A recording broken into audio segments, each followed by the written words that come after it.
Are terrorists targeting our nuclear energy plants? Hackers are reportedly targeting the computer networks of companies that operate nuclear power stations and energy facilities.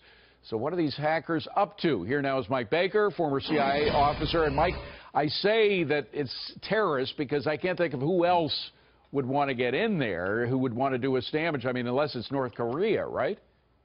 Well, no, it could be state-sponsored actors. It could be Russia, it could be China, it could be Iran, could be North Korea.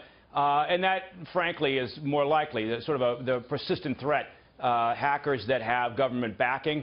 Terrorists, of course, yes, electric utilities, nuclear power plants obviously, pose an attractive target.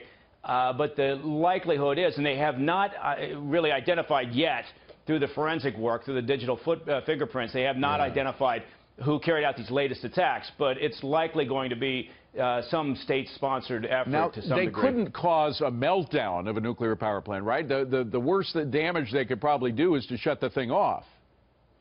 Well, yes. The good news is that the systems at a nuclear power plant are not the same as the systems in your office, in your corporate environment, meaning that you have your business computers, the computers that handle the admin and the HR and things in a electric utility, for example, that runs a nuclear power plant. But then you have the physical controls, those systems, and there's a gap. There's what's referred to as an air gap between those systems. So you don't have that connectivity with the internet. It makes it far more difficult for hackers to penetrate that system that controls physically what's going on inside a nuclear power plant. So the threat can be overblown at times, but at the top line, at 30,000 foot, I mean, this is where, frankly, a lot of people believe the next serious war will be fought, is in cyberspace.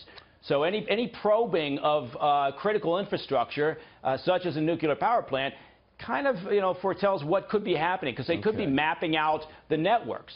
Mike, I just want to switch topics because Intel officials now are beginning to tighten the noose around a lot of sensitive information to prevent leaks, and it appears that it is working, as leakers are telling their buddies in the media that they can't get as much information as they used to. Mike, there clearly was too much sensitive information, loosey-goosey, just being thrown all over the place with the previous administration. This administration is trying to clean up that mess, right?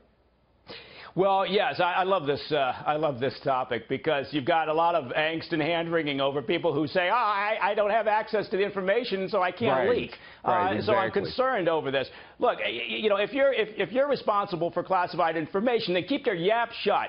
And so, all those people that are bemoaning the fact that perhaps this administration, and frankly, the Obama administration went very aggressively after leakers, but those people who are saying they're limiting access to need to know or to classified information, who cares? Don't get your knickers in a twist. Grow up. They're upset because they can't break the law. Too bad. But, to my point, and I don't know whether the Obama administration was that concerned. Maybe they were concerned, but they certainly didn't do anything like this administration is in terms of trying to tighten the access to information. You think, I mean, the poster child is this woman, reality winner, 25-year-old contract worker who was able to leak sensitive intel from the NSA. I mean, what is she doing with sensitive, valuable information and then leaking it? I mean, people like that should never have access.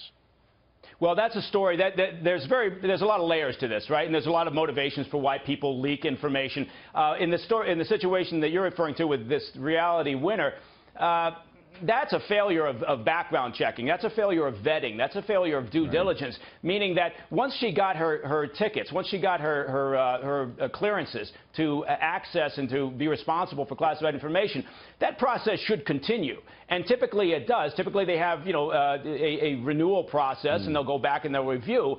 But all you have to do is tighten that up. And the social media, if there had been a consistent reviewing of her social media, we would have spotted this because, she was all over the Trump, map. she loved Bernie Sanders, et cetera, but she was very vocal about it. Bottom line is, now it's going to be much easier to catch the leakers because a smaller universe of individuals will have access to that information, so it makes it easier to track down the suspects. We got to leave it at that. Mike Baker, good to see you, my friend. Thank you very much.